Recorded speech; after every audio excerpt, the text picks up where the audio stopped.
Hello, and thank you for joining us for episode 68 of the Aviation News Talk podcast, where we bring you general aviation news and helpful information that you might be able to put to use someday. Today, we're talking about the impossible turn, and that refers to trying to turn back to the runway if you have an engine failure shortly after takeoff. That's mostly a bad idea that could kill you, and we'll tell you why. And we'll also be sharing listener feedback and answering listener questions. Plus, coming up in the news, 2 flight school employees in Redding, California were charged last week with kidnapping and a variety of other charges. And a JetBlue crew made a mistake that you'll want to avoid, and it led to them being surrounded by police cars and boarded by well-armed officers. And the FAA has just made it a little easier for instrument pilots to maintain their IFR currency. And finally, a student pilot in Southern California faces criminal charges after his recent solo flight, and we'll tell you why. Welcome to Aviation News Talk, where we talk about general aviation. I'm Max Trescott. I'm here to educate and inform you as a pilot or student pilot, and of course to have some fun along the way. I've been licensed for over 40 years. I'm author of the G1000 Glass Cockpit Handbook, the 2008 National Flight Instructor of the Year, and these days I specialize in Cirrus aircraft like the SR20 and SR20. If you're thinking about buying one of those or interested in learning to fly one, let me know. Hey, if you're new to this show, well, last week in episode 67, we talked about what pilots could learn from a bizarre incident that occurred at the Atlanta airport when a Delta pilot reported that a stranger had climbed up on the wing of their plane shortly after it landed and was banging on the window. So if you missed that episode, you may want to check it out. All this and more, and the news starts now. From Redding.com comes an update to a story we first talked about in episode 63 and then again in episode 66. We gave an update from the defendant's lawyers who said that this wasn't as bad as it all sounded. It was more of a misunderstanding, and I noted at that time that charges had not been filed against the pair. Well, until now. The general manager of the IASCO Flight School in Redding and his co-defendant were arraigned Friday on kidnapping and other felony charges. Jonathan McConkey, the general manager, and Kelsey Hoser, the director of administration and secretary, quickly left the courtroom after their arraignment, which did not see them enter pleas. The pair are out on bail of $100,000 each and are due back in court on August 10th, at which time they're expected to enter their pleas. In addition to the kidnapping charge filed against McConkey and Hoser, both are also charged with false imprisonment by violence and first-degree residential burglary. The first-degree burglary charge arises from the pair allegedly entering a residence unlawfully with the intent to commit a felony.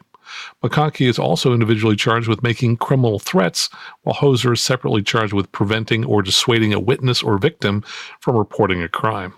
The alleged kidnapping occurred on May 25th after police said they threatened a flight school student from China who's identified as 21-year-old Tishan Chris Shi and forcibly tried to send him back to China. At one point, Redding police said in an 8-page investigative report that McConkey could be heard on a 3-minute audio tape recorded by Shi threatening to break the student's arm. And you can hear portions of that audio in episode 63 of the Aviation News Talk. And one thought on all of this, no matter what kind of business you have, you really need to have standard practices and policies in place and then follow them. And I'll talk about standard practices and how they apply to IFR flying in our updates section after the news.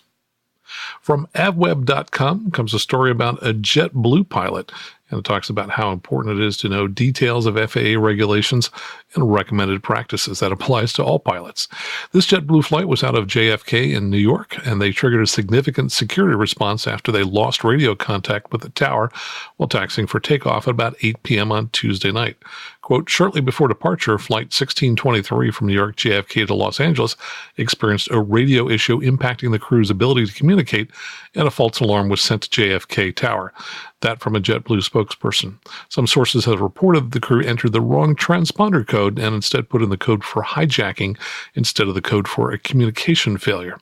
According to several passengers, the Airbus A321 was quickly surrounded by emergency vehicles and heavily armed law enforcement personnel who boarded the aircraft.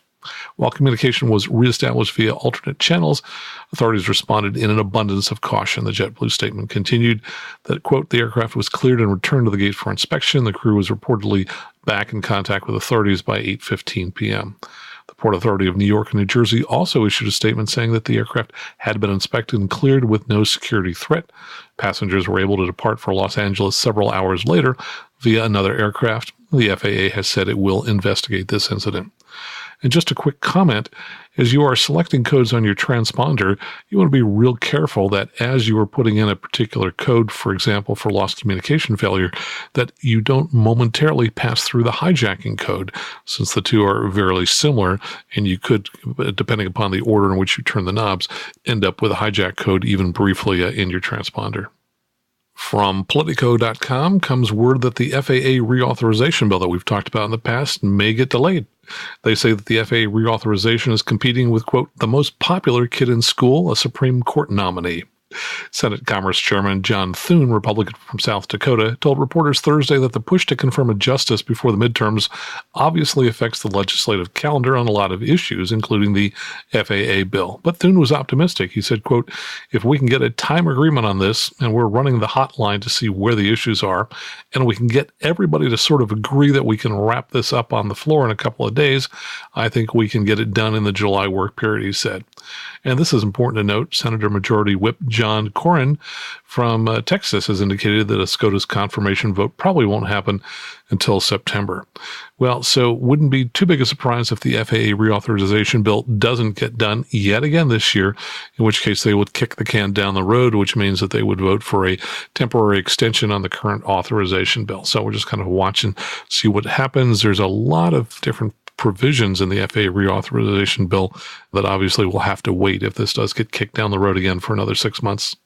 From AOPA.org and a number of other sources, the FAA cuts the cost of training and proficiency. On June 27th, they published a final rule that will allow broader use of technology to reduce the cost of flight training and maintaining proficiency without compromising safety. The Part 61 overhaul will take effect July 27th, with all changes implemented by December 24th, and will reduce cost to pilots in large part by leveraging advances in avionics, aircraft equipment, flight simulators, and aviation training devices. The new regulations recognize the effectiveness of modern technology and ease past restrictions on its use to further reduce the cost of flight training as well as proficiency maintenance. Well, I posted a PDF of all 53 pages in the Federal Registry that detail the many, many changes that were made to Part 61 as part of that. It's posted on our Patreon page at aviationnewstalk.com/awesome, and I've posted in podcast players that support the download of PDFs, and I'll talk about that more when we talk about the impossible turn. Some of these changes became effective as early as June 27th, while others won't take effect until as late as December 24th. Now, here's a partial list of changes that I pulled out from looking at the PDF. They have removed the requirement to have an instructor present when accomplishing flight experience requirements for instrument recency in an FAA-approved simulator. So, for example, in the past, if you wanted to do your 6 approaches, your hold and tracking navigation courses in a simulator instead of the airplane, you were required to have an instructor present in that simulator. That's no longer the case. You can do that on your own. They've said that if you're using one of the PC-ATDs, which is one of the lowest levels of flight training devices, in the past you had to do your instrument experience every 2 months. Now you can do it every 6 months. They're also allowing any combination of an aircraft or simulator, flight training device, and so on to satisfy the instrument recency requirements. So, for example, you could do a couple of your 6 approaches in the airplane, a couple in a flight training device, a couple in an ATD, and so on. They are now also allowing pilots to log SIC, that's second-in-command flight time, in a multi-engine airplane in a Part 135 operation, which would be a charter operation, even if that airplane doesn't require an SIC. So that's kind of interesting. They are also going to allow TAA, that's technically advanced aircraft, to be used to meet some or all of the currently required 10 hours of training that must be completed in a complex or turbine-powered aircraft for the single-engine commercial pilot certificate. TAA could be used in combination with or instead of a complex or turbine power airplane to meet the aeronautical experience requirement and could be used to complete the practical test. Now, they went ahead and defined TAA, and they said it's going to be most any cockpit with 2 large displays and with a 2-axis autopilot. So get this, that means you can now take the commercial and the CFI check rides in a Cessna 172 with a G1000 glass cockpit. There are also some changes related to the Sport Pilot Certificate and for Sport Pilot CFI, so check that out if either of those things apply to you. There are also some provisions by which a military pilot can now have other options for reinstatement for their civilian flight instructor certificates. So if you want all the details, just go out to our Patreon site, aviationnewstalk.com, click on Post, and you'll find the PDF there.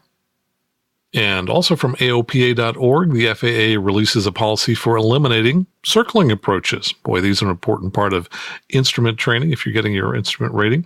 They say the FAA has released the policy it will use when selecting circling instrument approach procedures for cancellation as the transition of the National Airspace System to satellite-based navigation continues. The final policy takes effect July 30th and incorporates numerous recommendations produced by the RTCA's Tactical Operations Committee in which AOPA participated.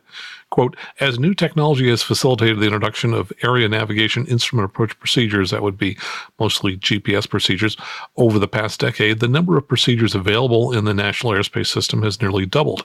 And that, by the way, is because they've added more than 3,000 LPV approaches just in the last couple of years, doubling the total number of approaches in the U.S. They say, quote, the complexity and cost of the FAA of maintaining the instrument flight procedures inventory while expanding the new GPS capability is not sustainable. Managing two versions of the NAS requires excessive manpower, infrastructure, and information management, which is costly and unsupportable in the long term. The FAA emphasized that the policy for eliminating circling approaches is not directly related to the creation of the minimum operational network, which is a system of selected VORs that will be kept in operation as an emergency backup system to provide coverage during a GPS outage. They say the two initiatives are interwoven, however. The agency included wording addressing several issues that AOPA urged be considered to maintain pilots' access to training and for public awareness of proposed circling approach cancellations. Circling approaches remain a requirement on some practical tests. Yes, they are required on the instrument check ride, and they allow pilots to prepare for those exams and should remain reasonably accessible in a given geographical area, said AOPA. Also, the FAA agreed with AOPA that the removal of individual circling procedures should be coordinated with the National Simulator Program to prevent adversely hindering simulator training and testing. The FAA also agreed to provide notification and a period for pilots to comment on proposed cancellations using the agency's Instrument Flight Procedures Information Gateway, a centralized flight procedures data portal to provide notifications.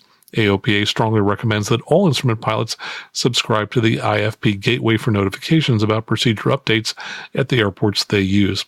Now, I'll go ahead and include a link in the show notes to the Gateway, and to create an account on that, you'll need to click on the Sign In to Information Gateway, which is in a dark blue box just above the video that's posted on their homepage. From Flying Magazine, and this is written by a friend of the show, Rob Mark, Republic Airways launches Flight Training Academy. Now, the subhead, it says, the company says training costs should be significantly lower than at other schools. And it'll be interesting to find out how they do that.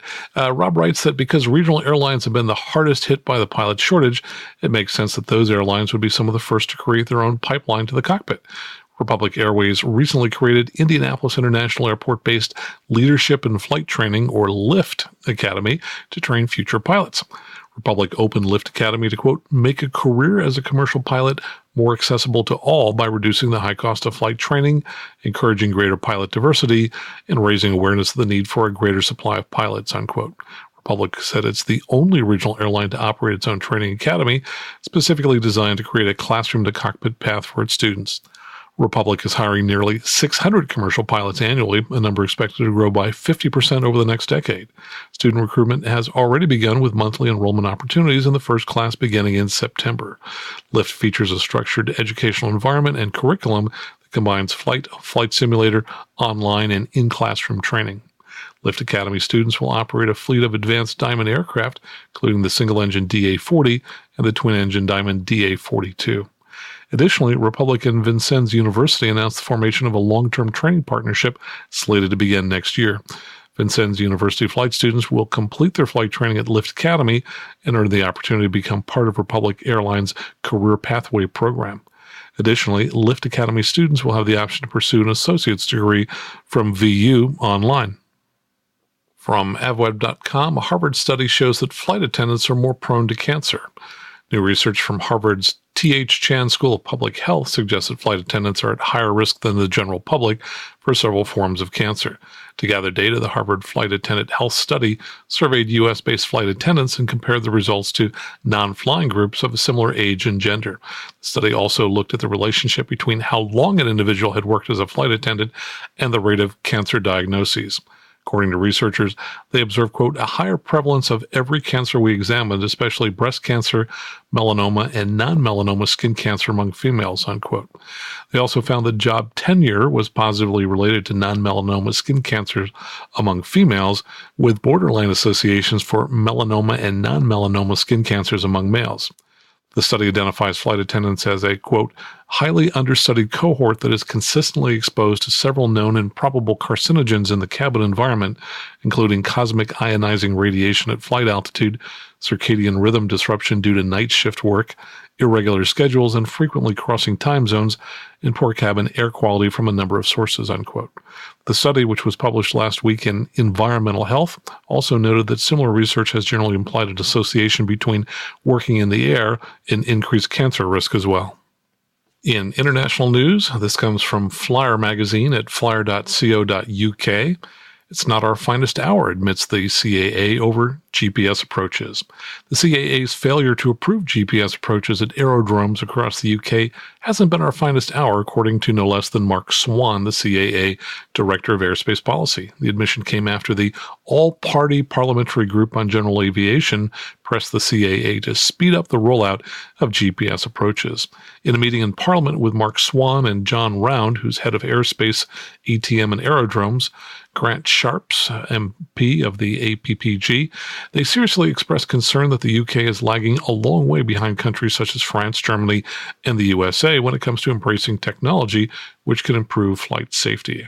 According to MP Grant Sharps, he said it's 4 years since ministers asked the Civil Aviation Authority to expand GPS technology to enhance flight safety at smaller airports.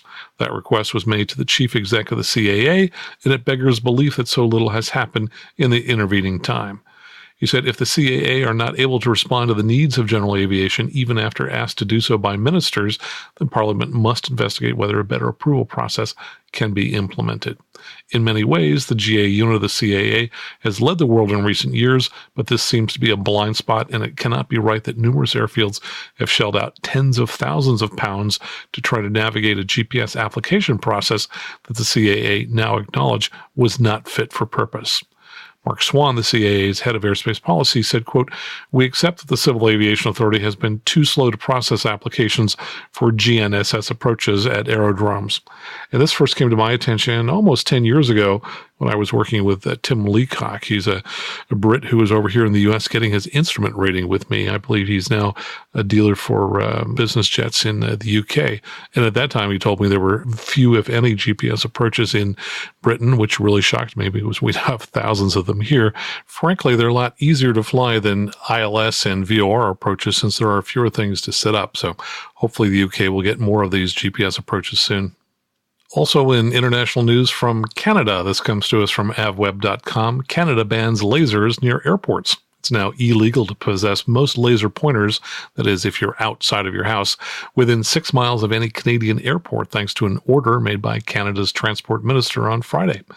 Marc Garneau issued an interim order banning anyone from having a laser pointer with more than 1 milliwatt of output power while outdoors in a 6-mile radius of any airport as part of the government's effort to curb laser attacks on aircraft. It also bans possession in public areas of the metro areas of Vancouver, Toronto, and Montreal.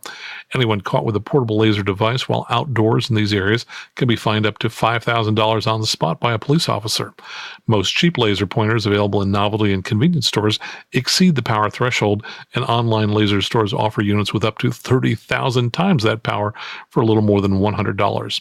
There are some exemptions allowed. For example, astronomers and astronomy club members use green lasers to point to celestial objects, and they will be allowed to continue this.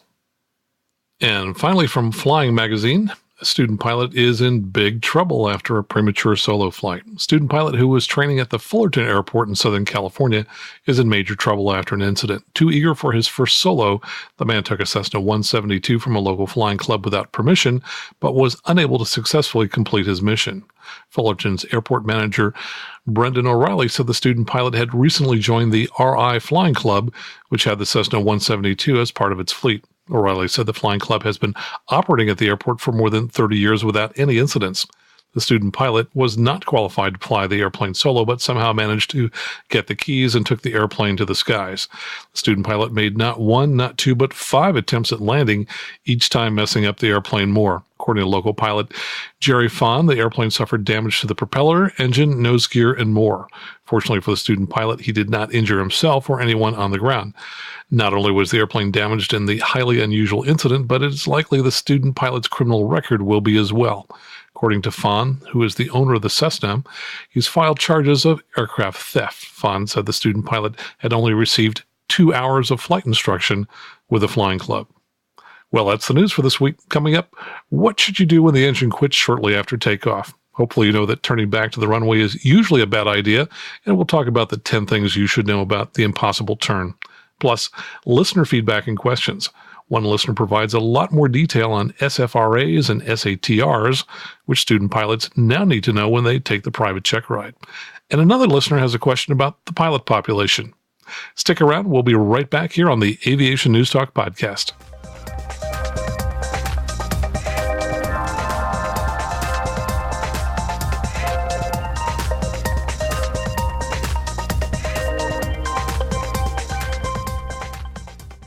And we're back. In a moment, we'll talk about the impossible turn, but first, let me give you a few quick updates. First, our listener question of the month, which was submitted by a listener. He wanted to know, what did you learn after you got your private pilot certificate that you wished you had known when you were working on your private? And so far, I've received just one response, but you've got lots of time. July 31st is when I need everything. Either send me an email, or better yet, record your answer. And you can do that by hitting voice memo on your phone and emailing that to me. Or we've got a link in the show notes where you can record directly onto the SpeakPipe app from your iPhone. So please put on your thinking caps. Think about what it is you learned after you got your private certificate, because we'd like to help tell other student pilots what they could learn right now rather than having to do it on their own after they got their pilot certificate. So please go ahead and send me your answers to that question by July 31st. And also, I want to give a big congratulations and a shout out to friend of the show and great friend of mine, Rob Mark. He is now going by the title of Master Pilot. Now, Rob is the senior editor at Flying Magazine, the former editor of Safety at Aviation International News. He has twice won the coveted Airbus Aerospace Journalist of the Year award at the Paris Air Show, as well as the National Business Aviation Association's Award for Outstanding Journalism. And he's written for AOPA Pilot, Flying, Airline Pilot, Air and Space, and lots of other magazines as well. He's authored 4 McGraw-Hill books, the most recent being the second edition of A Professional Pilot Career Guide, which is currently being updated into its 3rd edition. So, Rob, congratulations. Henceforth, we will call you Master. And we'll tell you more about the FAA's Master Pilot Award at some future date. Hey, let me give you a couple other notes. I'm going to be speaking in Oshkosh. I've just booked my tickets last weekend, so I will be at the Pilot Proficiency Center earlier in the week. That's a center that's got a lot of simulators, presentations, and things like that. And I'll tell you more about that. I've got some other appearances at Oshkosh as well, and we'll tell you more about that as we get closer to Oshkosh. Let me tell you about some of my recent travels. Let's see. Since the last show, I traveled to Cumberland, Wisconsin to bring back a 2009 Cirrus SR20 with its new owner. Coincidentally, the owner is also named Max. And I flew out on a Friday morning. Didn't quite sleep as much as I would have liked because I posted episode 66 at 1:30 in the morning, which occasionally happens. But slept a little on the plane. Had a nice flight with Delta to Minneapolis. And from there, rented a car and drove 2 hours to Rice Lake, Wisconsin, which is the nearest town with a rental car drop-off. Now, Max, to his credit, had gone out there a day early. He spent all day Friday at the shop going over the airplane with Jim, the A&P, who had maintained the airplane and helped broker the sale for the owner, which was good because it gives an owner time to go over all the details of his new airplane, make sure that all the GPS databases are updated, and most importantly, that the Sirius XM subscription has been updated. And that helped us tremendously during the flight, as I'll tell you in just a moment. Now, Max was able to use the airport courtesy car overnight from the Cumberland Airport, and that thing was a hoot because it was formerly a police car, and it still had that big spotlight hanging off the driver's side of the car. And when I saw the car in the morning after I came out of the hotel, I did a double take because from a distance, it looked like the name of a police department painted in the back of the car. It still looked like a police car, but looking at it closer, it actually said Cumberland Airport in large letters on the back of the car. So we joked a lot about that car, and we had one fun moment at a traffic light in the morning where I pulled up side by side in my rental car next to Max in the police car, and I started revving my engine. And of course, as the light turned green, Max left a small patch of rubber on the pavement as he took off. So anyway, the day started with a few laughs. And no, I really don't think any speed limits were exceeded, but we were just kidding around and having some fun, which was good. So our goal was to get the airplane to Reno, Nevada, where the airplane was going to reside for a while for tax purposes. And by the way, if you're thinking about buying a Cirrus, one consideration is the sales tax, which can be significant. Here in California, that adds about 9% to the purchase price of the plane, though there are legal ways to avoid the tax in California and some other states as well, which is one of the things I talk with people about if they contact me for help in purchasing a new or used Cirrus. We weren't sure if we would make it to Reno in one day, but it didn't really matter because we could certainly take more time if we wanted to. But we did know that the last flight out of Reno to San Francisco was at 7:15 p.m. That was a United flight. So if we were able to make that flight, we could get back home to our families on Saturday night. Well, I picked Casper, Wyoming as our one refueling stop between Wisconsin and Reno, Nevada. And the first leg there was relatively uneventful. It was about 4.5 hours long. We started the trip VFR, later switched to IFR because we had a small lightning storm, perhaps 30 miles off our right wing, and we began encountering clouds in front of us. And rather than dodge them, it just made sense to go ahead and file IFR. And it was non-turbulent. It was great. It was the nicest kind of IFR you could imagine. Well, we landed in Casper. Everything looked fine, but in the next half hour, lightning storm just came up out of nowhere. Literally, when we landed, the XM screen was clean. There was no precipitation showing anywhere.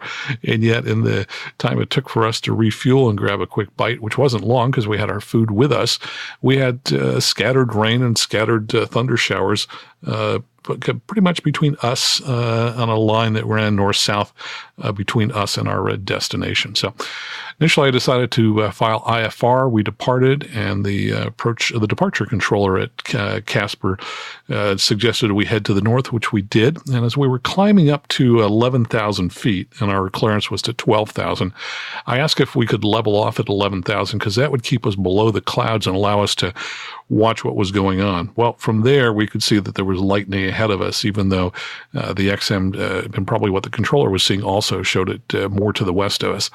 So we made a U-turn, went back to the airport. As we got back to Casper Airport, we were advised that there was now a cell of thunderstorms over top the airport. Now, granted, these were small cells. This was not a big, long line of, voracious storms like you see in Florida and places like this. This is pretty widely scattered.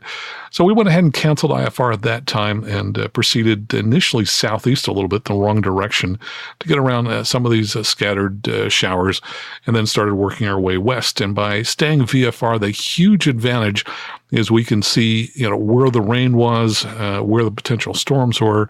If we had gone into the clouds, if we had climbed to 12,000 or remained on our IFR clearance, we wouldn't have been able to see where the lightning was, where there were, large buildups. So that worked out pretty well for us. It was a strategy which, didn't have a known outcome. It's quite possible we might have had to turn around and come back, but in this particular case, it worked out. We arrived in Reno about 6 p.m. and spent a fair amount of time getting the plane off to its hangar. We were rapidly booked over the telephone our tickets for United. Who would have thought there's a $75 fee if you make your ticket reservations over the phone? And we dashed over the terminal and found that the airplane was delayed 2.5 hours. So anyway, we got home late that night. So all in all, the trip went fairly well. Now, I was also out flying this weekend with a gentleman who is purchasing a Cirrus jet, and so we're just working to make sure that he knows everything there is to know in the Cirrus SR20, which will help him when he does his jet training later this summer.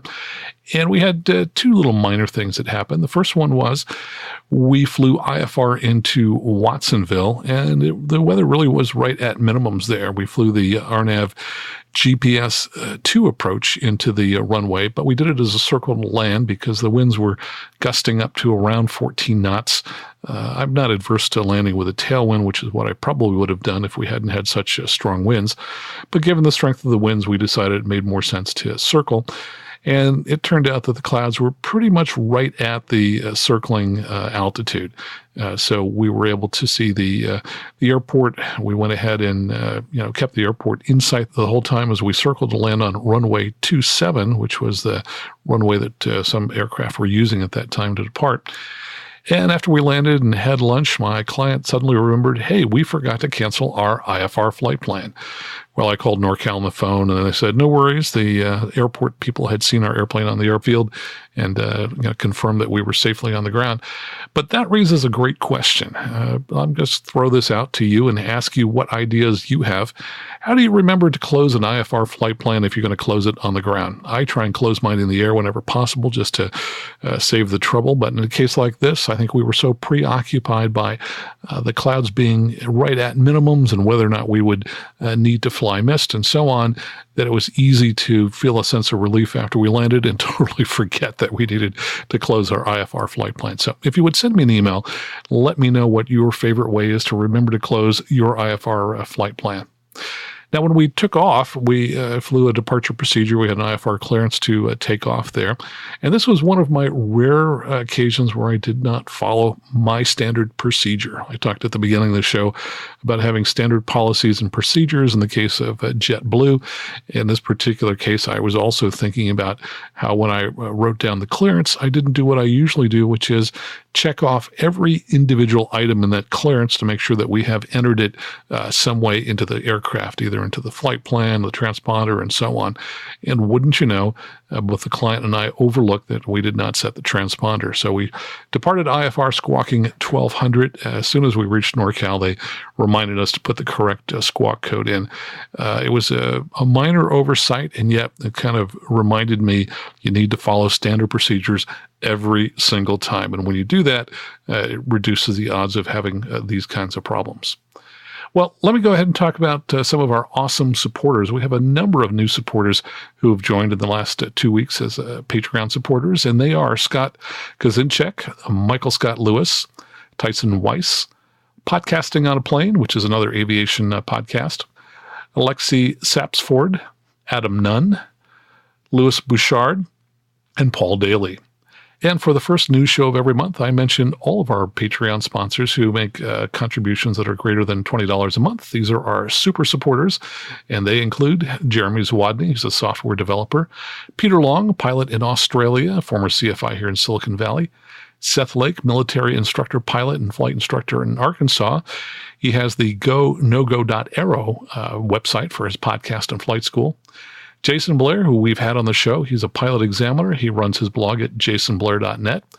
Joseph Haggerty II, he's a Mooney pilot and owner.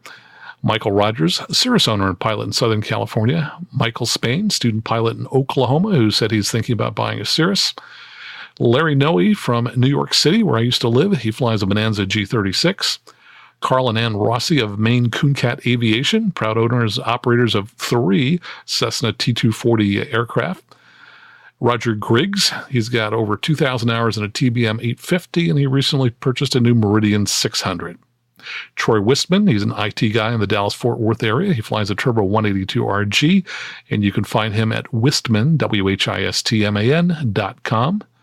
Chuck Price, one of my local pilots that I fly with here, he has a website at TuSimple, that's TUSimple.ai, where he works with artificial intelligence.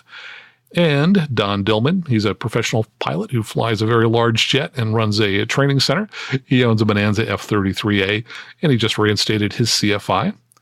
Stella Sue, she's a student pilot in the Cirrus SR20 that I fly with, and I flew with her recently while I was broadcasting on Facebook Live, and you can find that video on our Patreon site.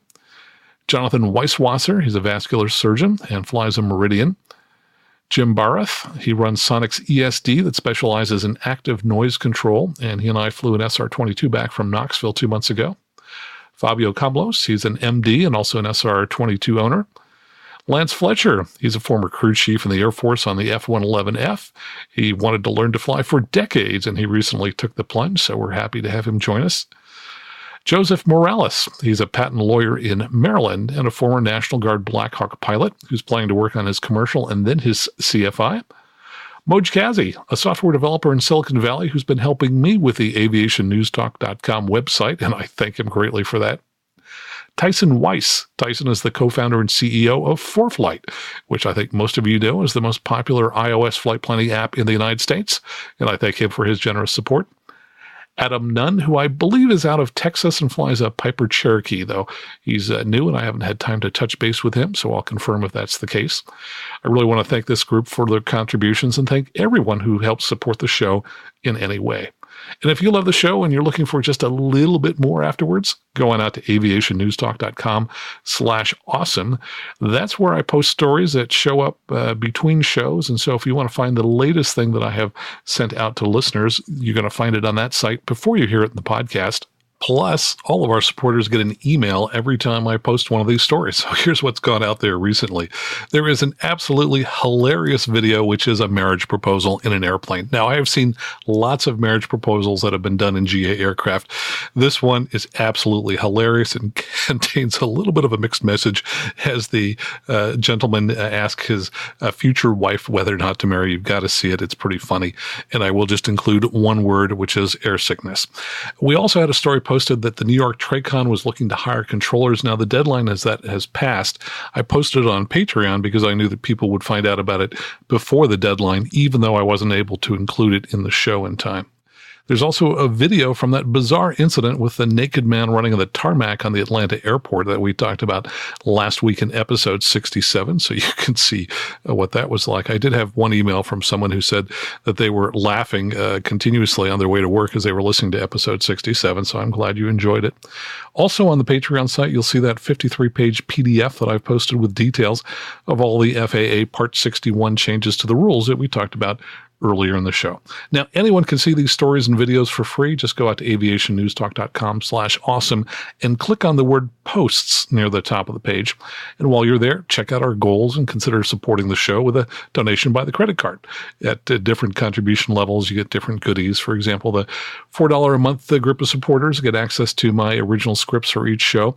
And the $8 a month and above donors can see all the news stories that I've cut because I didn't have time for them in the show. This week, we had a record. I had to cut literally 20 general aviation news-related stories that I had found, and that was on top of the 10 stories that we already talked about today. So donors can go ahead and see all of those stories in Patreon. And you can find all this by going to aviationnewstalk.com/awesome because you're all awesome listeners, or just go to aviationnewstalk.com and click on Help the Show in the upper left corner. Now stick around because in 7 seconds, we're going to talk about the impossible turn right here on the Aviation News Talk podcast.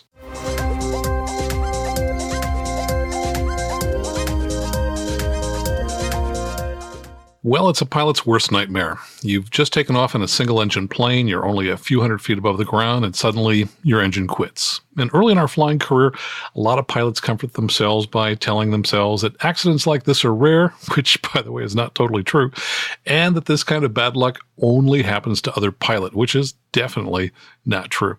Bad things do sometimes happen to us, even though we're good people and careful pilots. And I got to tell you, the longer you fly, the more you'll realize that these random events in aviation can happen to anyone, including you.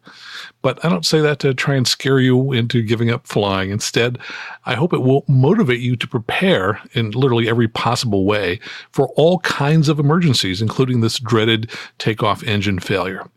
Now, I'm reminded of this quote from my friend Rod Machado, and Rod, by the way, has endorsed both of my books, and I'm grateful for all the things I've learned from him. He said one time, the most important decisions you'll ever make in an airplane should be made before you enter the airplane.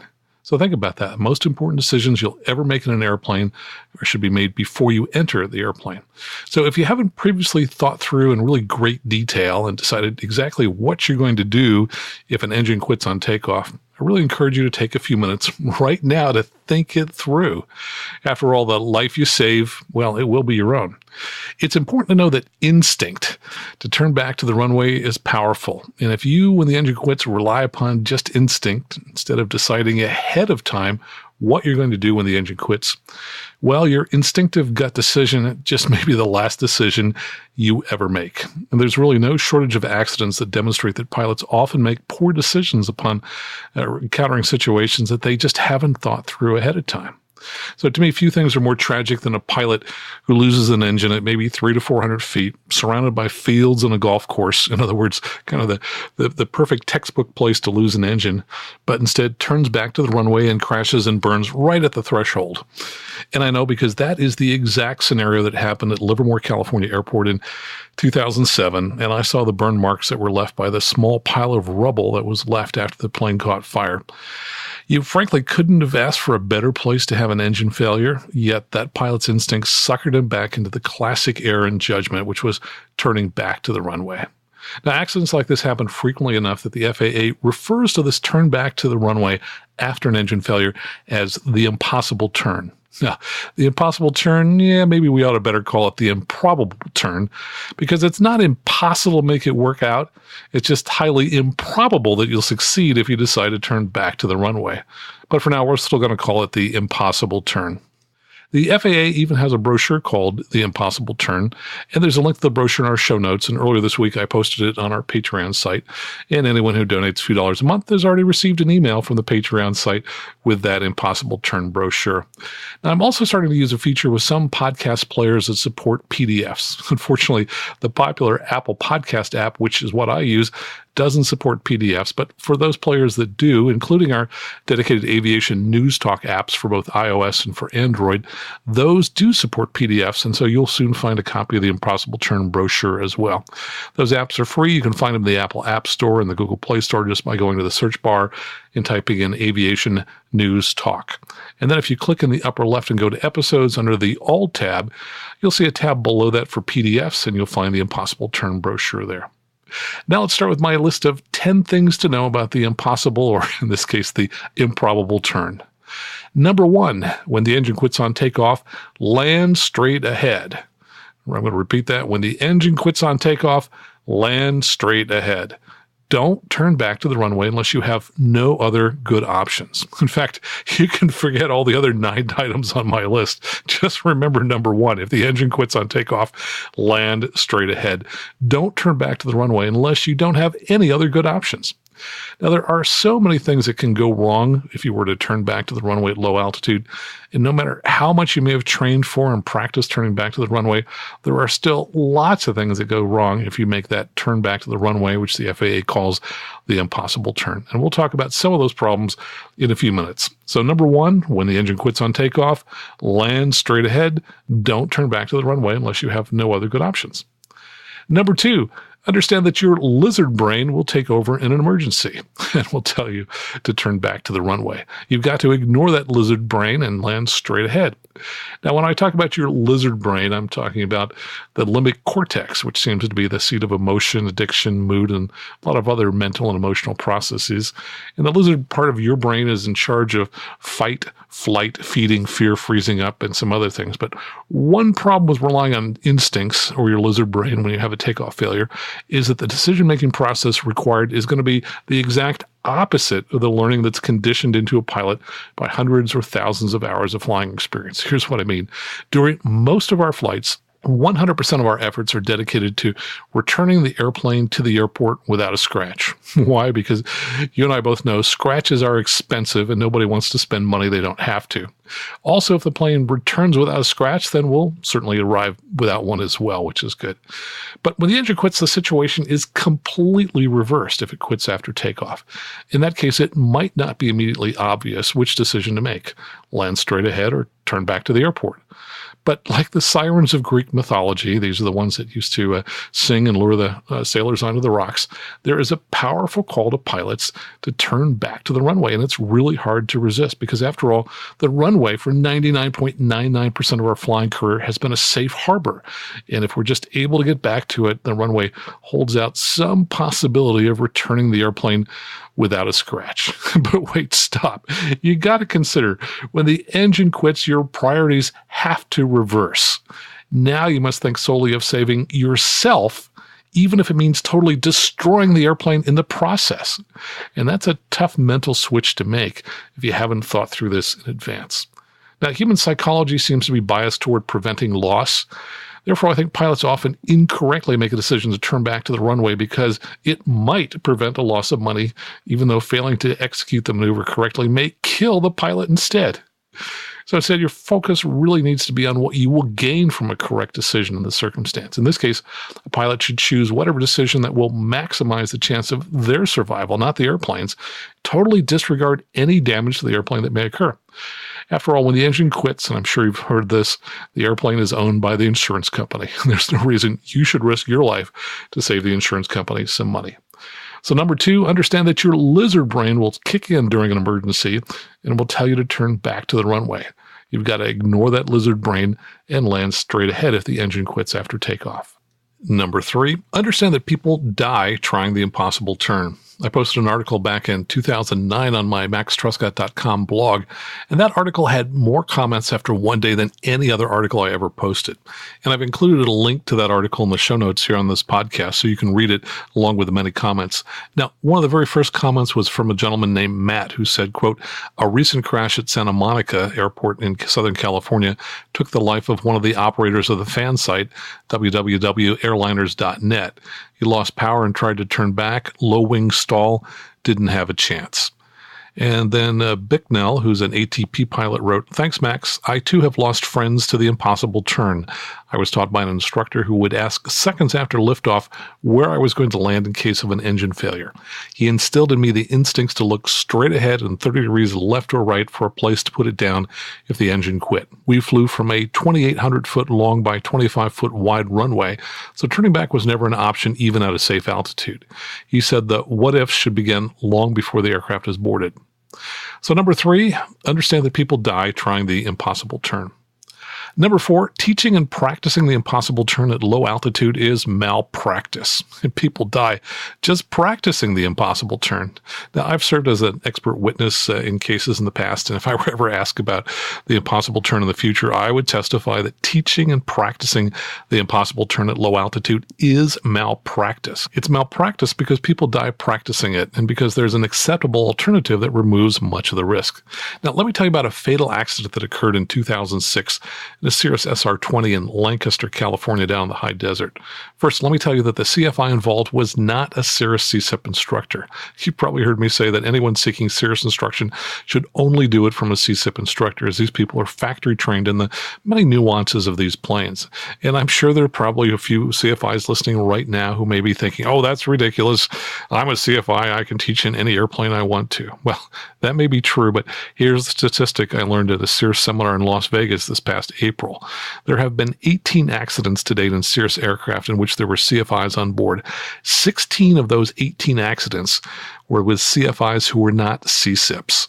So if you're flying a Cirrus, get your instruction from a CSIP instructor. Now, sadly, in this particular accident I'm going to tell you about, the accident pilot was not using a CSIP instructor who decided that they should practice turning back to the runway at low altitudes after takeoff to simulate this impossible turn after a takeoff engine failure. According to the NTSB report, and I've included a link to that in the show notes, quote, "While simulating an engine failure on climb-out, the airplane was observed to enter a left teardrop maneuver as it attempted to return to the airport. During the turn, the airplane stalled, entered a spin, and impacted level terrain 1 nautical mile northeast of the departure end of runway 6. The reported winds were 060 degrees at 15 knots. According to the air traffic controller working the local control position, after completing several touch-and-go landings on runway 6, the instructor requested the first of 2 teardrop returns to the runway using an engine-out maneuver. During the first one, the airplane made a left teardrop 180-degree turn as it attempted to land on runway 24. During the turn, the airplane appeared to lose a significant amount of altitude. The controller stated that the airplane recovered prior to landing and then executed a go-around to re-enter the traffic pattern. During the second attempt, the engine again entered a teardrop turn to the left and then spun into the ground. An examination of the record revealed that the airplane impacted the terrain in a 70-degree nose-down left wing low attitude. And elsewhere in the report, it mentions that when they looked at the data logger that logs all the information, that the aircraft was at full power at the last time that data was recorded. Now, I haven't researched how often accidents occur trying the impossible turn with a CFI on board, but in addition to this fatal accident in the Cirrus SR20, I personally know of a local CFI who survived a crash after he pulled the power to simulate an engine failure after takeoff with a student, and they then did this impossible turn back to the runway. Now, many things get passed down in aviation from pilot to pilot, instructor to instructor, but that doesn't necessarily mean that they are good ideas. This instructor taught his clients to return to the field after an engine failure since that's how he was taught by his instructor. But to his credit, afterwards, he researched the issue and concluded that teaching the maneuver at low altitude was dangerous and made no sense. Now he only simulates it when he's thousands of feet above the runway. I always like this guy, and I now respect him even more because he's researched this and changed his opinion. Now, primacy is a powerful force, and that means that we tend to rely most heavily on the things that we've learned first. And in this case, he revised his view based upon research, which is something we should all be willing to do as pilots. So if you've been taught to practice the impossible turn by departing an airport, cutting the engine, and turning back to the field, I strongly encourage you to research the issue and discontinue practicing that way. If you are going to practice to see what it's like to turn back to an airport after an engine failure, do it at a much, much higher altitude. Here's one suggested way you could do that. As an example, you could fly 3,000 feet above the airport, and as you get to the middle of the runway, start a climb at VY as if you were taking off. Then after you've climbed 500 feet, which in this example would put you at 3,500 feet, then pull the throttle idle, lower the nose, and practice turning back to the airport. Just see how much altitude you lose as you turn back to the airport. But if you're going to do this, do it with a CFI on board, and preferably one who has a recent practice in recovering from spins. Because if you decide to practice this, and I'm not saying that you should, frankly, I don't practice it, there's a significant chance that you can end up in a spin. So you want to make sure that CFI has recent experience in recovering from spins. So number 4, teaching and practicing the impossible turn at low altitude is malpractice. Don't practice the impossible turn immediately after takeoff. Number 5, there's almost always a better alternative than turning back to the runway. In general, the best alternative would be to land more or less straight ahead, but you could turn perhaps as much as 60 degrees left, 60 degrees right, so that you can land on anything softer, or you can land in an area where you can decelerate the aircraft over the longest possible distance. Now, one of the things that kills people if they're doing an off-airport landing is if the plane comes to a really sudden stop. Instead, you want to try and figure out if there's a way that you can decelerate the airplane on the ground over the longest possible distance before the airplane stops, because that's going to minimize the forces on your body and reduce the risk of injury. Now, if you're in an airport with few places to land beyond the departure end of the runway, then you really want to invest some time in figuring out where those few landable spots are located. For some years, I taught at the Reed Hillview Airport in San Jose, California, and over the last 75 years since that airport was built, the airport's become surrounded by dense neighborhoods that were built long afterwards. And from my many takeoffs at that airport when I was teaching, I observed that there were 3 schoolyards under the departure path of runway 31 right, and I noticed there were 2 schoolyards to the left of the departure path of runway 31 left. Other than that, there were very few good options.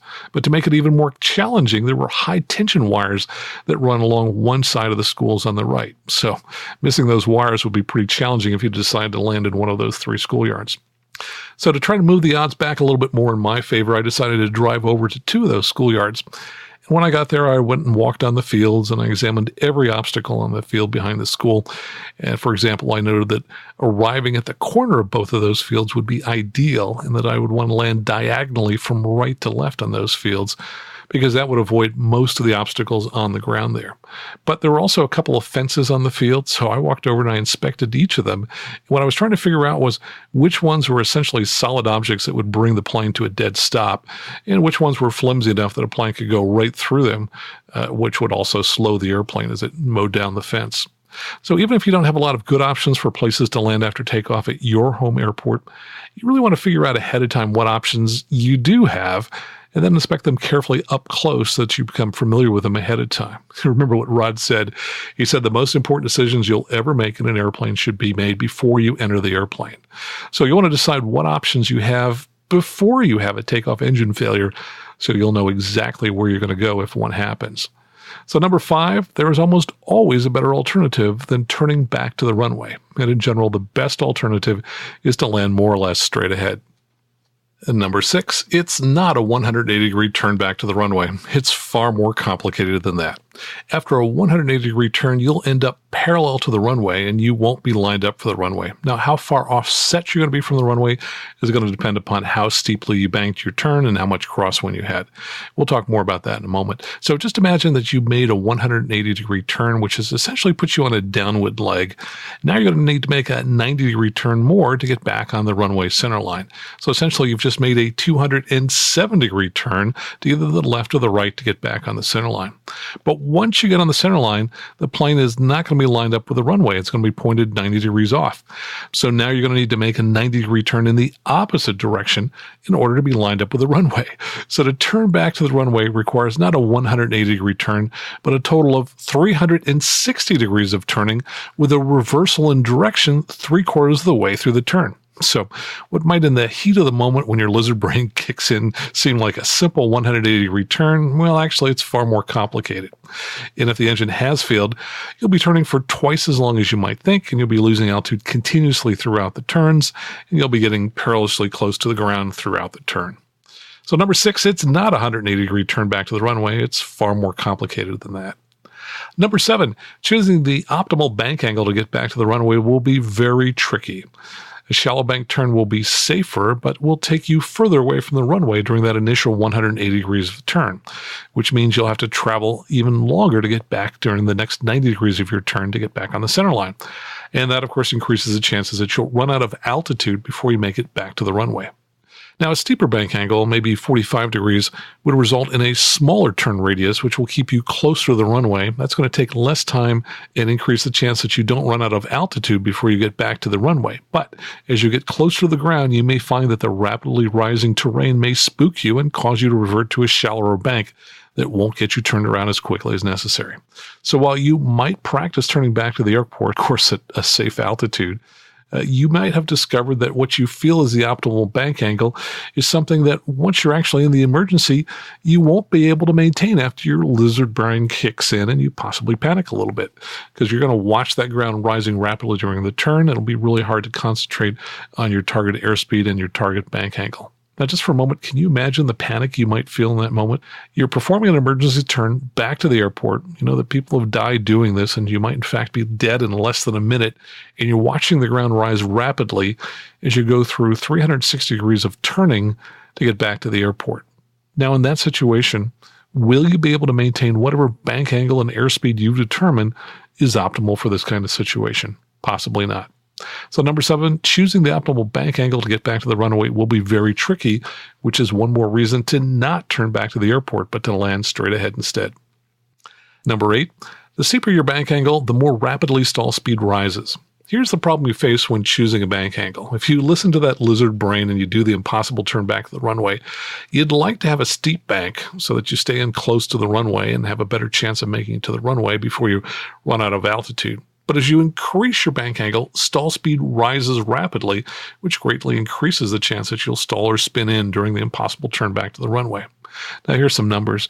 As bank increases in a turn, the load factor, which is the weight lifted by the wings, increases. So, for example, at 60 degrees of bank, you'll be pulling 2 Gs, which makes a turn at that bank angle a little exciting. You don't really want to be that steep. Now, stall speed increases by the square root of the load factor. As you increase your bank angle, stall speed increases relatively little up to 30 degrees of bank, but then rapidly increases after that, which is why I'm always asking my clients to limit their bank angle in the traffic pattern to about 30 degrees. Now, at 30 degrees of bank, the load factor is 1.15 Gs, and that means stall speed increases just 7%. But at 45 degrees, the load factor increases to 1.41, which means stall speed increases by 19%. And at 60 degrees of bank, when the load factor is 2, the stall speed increases by 41%. So imagine for a moment you're in a Cessna 172 when the engine quits and you decide to try the impossible turn, and you're flying at the best glide speed of around 68 knots. If your flaps are up, stall speed might be around 48 knots, and then if you're in a 45-degree bank, your stall speed will increase to 57 knots. But what if you accidentally turn too steeply and you reach 60 degrees of bank? Well, then your stall speed jumps to 67 knots, which is just 1 knot below your 68 best glide speed. So you can see the problem here. You'd like to have a steep bank angle to get turned back to the runway, but a steep bank angle causes your stall speed to rapidly increase, which could cause you to stall and possibly spin before you make it back to the runway. So number 8, the steeper your bank angle, the more rapidly stall speed rises. Number 9, you might not make it back to the runway, and if you do, you'll be landing with a tailwind. If you took off from a really short runway like my home airport of Palo Alto, California, you'll have at least 2 problems if you decide to turn back to the runway. One is that the runway is really short, so that decreases the chances that you'll make it back. If you were to take off on a longer runway, that increases the odds a little bit because at least you might make it back to the departure end of that much longer runway. Because with a longer runway, you don't have to fly back as far to reach part of the runway. Now, the second problem is when you land, you'll most likely have a tailwind. So there's nothing wrong with a tailwind landing, but it does require more runway.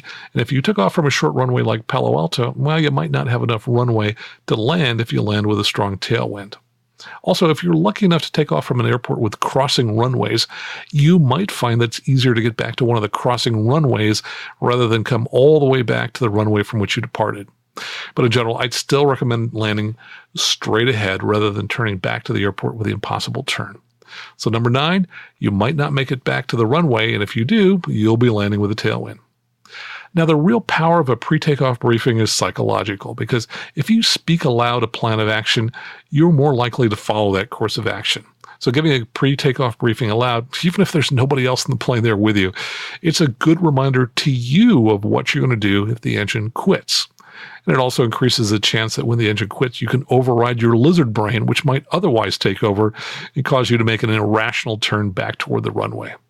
Now, when I give a pre-takeoff briefing to Cirrus, it includes my plan for what I'll do at various altitudes when the engine might quit. So I might say aloud, if the engine quits on the runway, power to idle and brake, brake, brake. If the engine quits below 500 feet, then I'll land straight ahead. By the way, that would be 600 feet for the newer G5 and G6 models.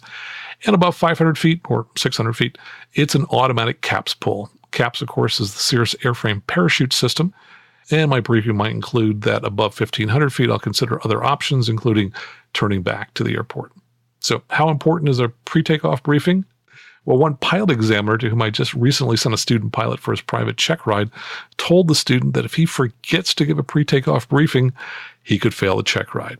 So number 10, always do a pre-takeoff briefing before you take off. Well, that's it. 10 things to know about the impossible turn, or shall we call it the improbable turn, after a takeoff engine failure emergency.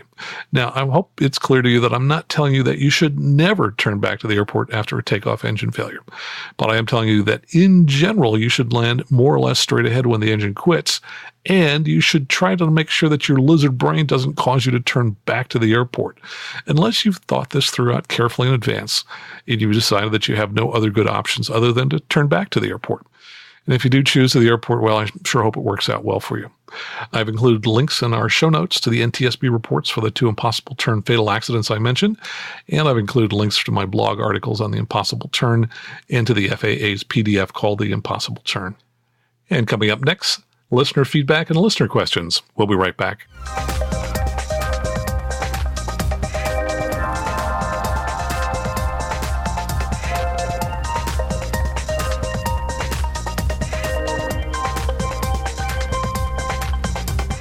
Hey, welcome back. Before I get to listener feedback and questions, a quick thank you to two people who left reviews for us in the Apple Podcast app. A guy who was going by the name Big and Cold Guy. I thought that was funny. Not Big and Old Guy, but Big and Cold Guy. He said, I love the episodes that break down the details of a topic. Particularly like the recent show on departure procedures. So great. Appreciate that. And for our dedicated iOS app, of which there's also a version for Android, this listener's name is Joe Mama. Not Yo Mama, but Joe Mama. He says, great app, outstanding program. He appreciates the ease of use that comes from the app. He said it also makes it easy to know when a new recording has been added. Great show. And I want to mention something about the apps. We have just pushed out a new version of them. So if you have downloaded either our Android app or our iOS app, go out to the Apple App Store or the Google Play Store and get an updated version, because later this week I'm going to start testing the push notifications. So I'll be able to let you know when we've got new files like the PDF that I just mentioned earlier that we're going to upload to that app. So if you want to find it, in fact, if you don't have the app yet, go on and go out. These are free apps. You can just look for them in either the iOS or the Android stores. Search for Aviation News Talk, just as you would search for any other app. Okay, let's take a look now at listener feedback. This comes from Brian in Phoenix. He says, I've been listening to Aviation News Talk for about a year now and love the show. I'm the president of Arizona Pilots Association, and we have a lot of special use airspace here. In episode 65 with Jason Blair, you mentioned SFRAs and SATRs, and I'll just call those SAFRAs and SATRs. These are actually two very different types of airspace. We have a SATR here in the Metro Phoenix area, just north of Luke Air Force Base, and a SAFRA over the Grand Canyon. Here's how the two differ. In a SAFRA, the airspace actually incorporates restricted operations. For example, pilots are required to follow specific routes or altitudes in SAFRA. SATRs, by contrast, are focused on air traffic.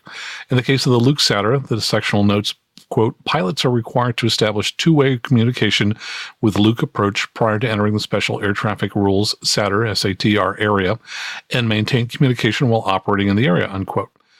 And Brian says it's important to note that the SATR is actually not even inside of Sky Harbor's Class B airspace, nor within the Glendale, Deer Valley, or Luke Air Force Base Class D airspaces. So two-way communications would typically not be required.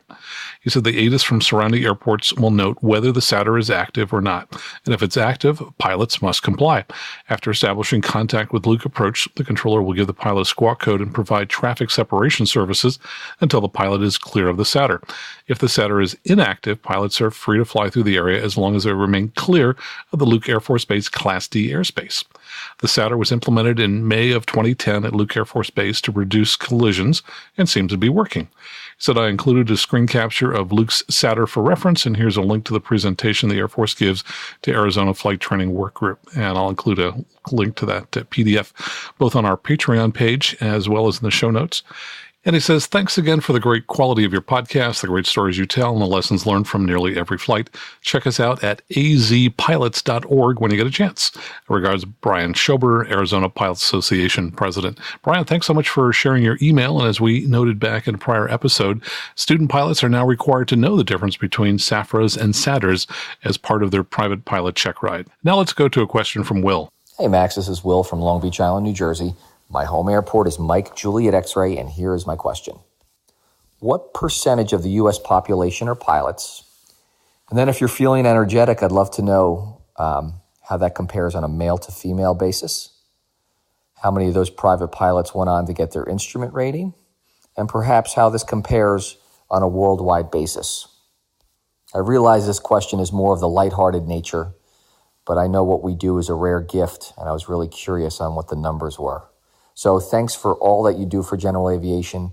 I am as equally jacked up to hear your podcast now as I was 60 plus episodes ago. So thanks for everything you do. Will, you're right. It is absolutely a gift. I was talking about that just a couple of hours ago as I finished up a flight with a gentleman who's going to take his private check ride here in a couple of days. And we commented on how incredibly lucky we are to be able to fly airplanes. Of course, we were also talking about how great the weather was out here. And I kind of joked that it felt like we were in heaven already. And he said, well, probably wasn't heaven because he still had to go to his job every day. He said it might be heaven for me because I'm flying all the time. Anyway, to get to your question, I went out to the U.S. Civil airman statistics, which are provided by the FAA. And I'll go ahead and put a link to that site in our show notes, as well as on the Patreon page and in the apps that we were just talking about. And according to their spreadsheet, in 2017, there were 609,000 pilots here in the United States, so over 500,000. According to Wikipedia, the estimated population in the U.S. in 2017 was 325.7 million people. So that means about 0.2% of the population is a pilot, or roughly 2 out of every 1,000 people. So that's really not very many. It's a pretty small club.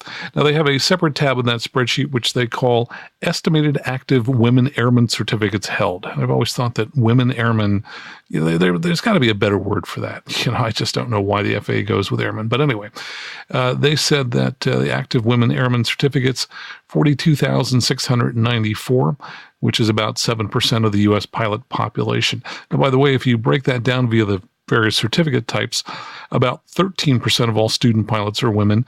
Only about 6% of all private pilots are women, about 6% of commercial pilots are women, and about 4.5% of all ATP pilots are women.